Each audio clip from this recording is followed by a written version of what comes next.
લક્ષ્ય ન્યૂઝ, એક નજર, એક લક્ષ્ય.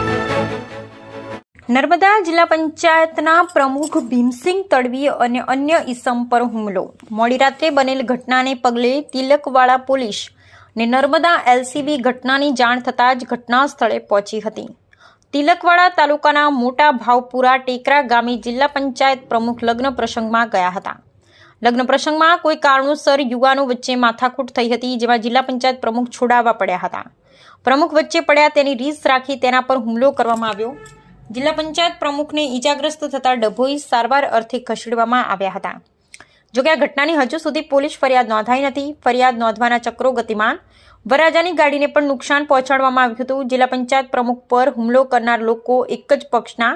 જિલ્લા પંચાયત પ્રમુખ ભીમસિંહ તડવી ભાજપ પક્ષના જ છે અને હુમલો કરનાર પણ એ જ પક્ષના હોવાનું અનુમાન. બનાવમાં 3 લોકોને ઈજાગ્રસ્તોને ડભોઈ બાદ વડોદરા વધુ સારવાર અર્થે ખસેડાયા.